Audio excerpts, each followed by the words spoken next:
Now let us just discuss the example of requirement management. अब example को समझने से पहले पहले ये समझ लें कि ये एग्जाम्पल आपको ये नहीं बताएगी कि रिक्वायरमेंट मैनेजमेंट करते कैसे हैं.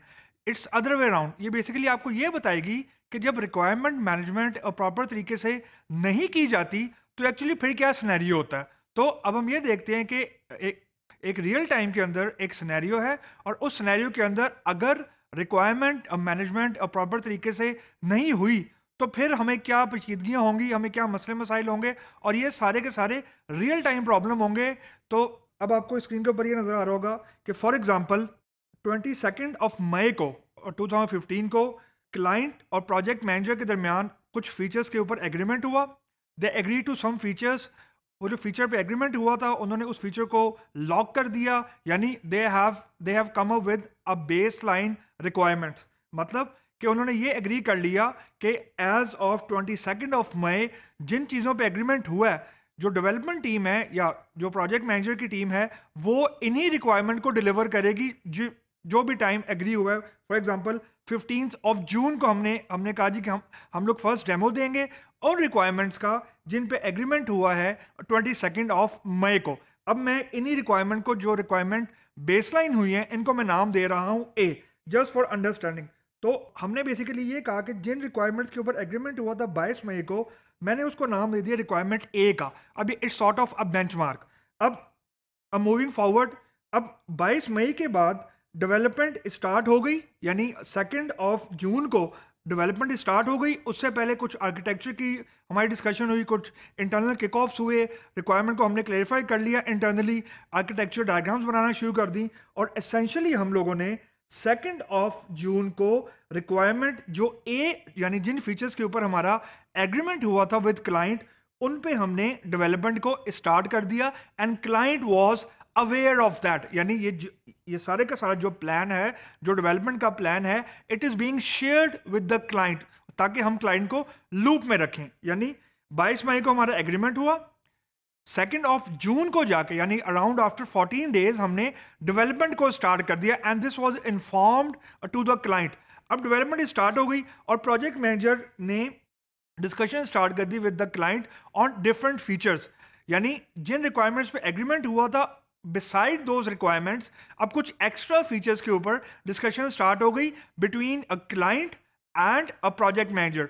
अब यहाँ पे जो की है वो ये है कि डेवलपमेंट स्टार्ट हो चुकी है 2 जून के बाद और 2 जून के बाद ही नए फीचर्स के ऊपर discussion start हुई between project manager and client, and this discussion was going on while development was in progress. And then we reach 10th of June, यानी 8 दिन डेवलपमेंट होने के बाद 10 जून को क्लाइंट ने कुछ रिक्वायरमेंट को चेंज कर दिया और उन रिक्वायरमेंट्स को मैं नाम दे रहा हूं बी का. अब रिक्वायरमेंट को चेंज हमने कर दिया, लेकिन the catch is the development team is not aware of requirement B, यानी वो रिक्वायरमेंट ए के ऊपर ही काम कर रही हैं. अब ये basically miss handling project manager की भी कह सकते हैं, यानी प्रोजेक्ट मैनेजर ने प्रॉपर इंपैक्ट एनालिसिस नहीं किया. एनीवे तो अब हमारे पास एज ऑफ 10th जून हमारे पास दो रिक्वायरमेंट्स आएगी अगर हम क्लाइंट के व्यू पॉइंट से देखें या डेवलपर के व्यू पॉइंट से देखें. एक रिक्वायरमेंट ए है जिस पे एग्रीमेंट हुआ था 22 मई को, एक रिक्वायरमेंट बी है जिसके ऊपर एग्रीमेंट हुआ है 10 जून को. तो डेवलपमेंट चल रही है रिक्वायरमेंट ए के हिसाब से और 10 जून को रिक्वायरमेंट ए चेंज हो गई और नई रिक्वायरमेंट्स का नाम आ गया जो कि नाम था बी. अब हम आते हैं डे ऑफ डेमो. ये वो डेमो है, ये वो दिन है जिस दिन हमने क्लाइंट से एग्री किया था कि इस दिन हम उसे फर्स्ट वर्किंग प्रोटोटाइप या फर्स्ट वर्किंग सॉफ्टवेयर का डेमो देंगे ताकि वो इसको व्यू कर सके और अपना फीडबैक दे सके.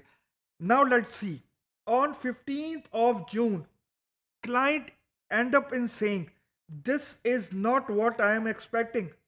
यानी ब्लॉकर आ गया, एक ब्लॉकर इशू आ गया. यानी अब क्लाइंट ये कह रहा है कि जो चीज मुझसे टीम ने कमिट की थी, यानी जो चीज प्रोजेक्ट मैनेजर ने बेसिकली कमिट की थी to be delivered by 15th of June, this is not what was committed.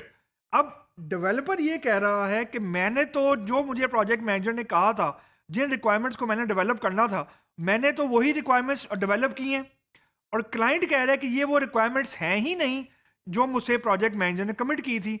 अब अगर हम इसको थोड़ा सा सरफेस लेवल पे एनालाइज करें and if you try to find out and we do the RCA root cause analysis, तो we will try to find out कि जिस डॉक्यूमेंट को क्लाइंट रेफर कर रहा है during demo as a benchmark और एज अ बेसलाइन, वो है डॉक्यूमेंट बी, और जिस वर्जन की बेस के ऊपर डेवलपर ने डेवलपमेंट की है दैट इज वर्जन ए।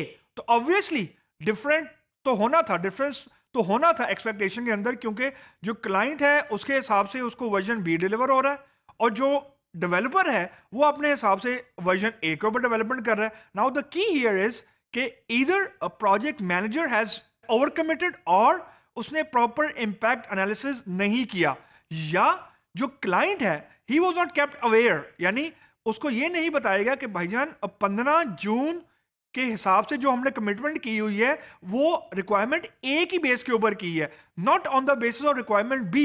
अगर रिक्वायरमेंट बी भी तुम्हें चाहिए तो डेट 15 जून की नहीं हो सकती। तो ये इसके अंदर की मिसिंग है कि जो प्रोजेक्ट मैनेजर है उसने इंपैक्ट एनालिसिस नहीं किया। That's point number 1। Point number 2 is that a client and developer are referring to different version of requirements, so obviously there has to be a mess up। आखिर में कुछ गड़बड़ होनी थी and at the end of the day जो client ने कहना है वो सही है, मतलब now we are having a potential deadlock.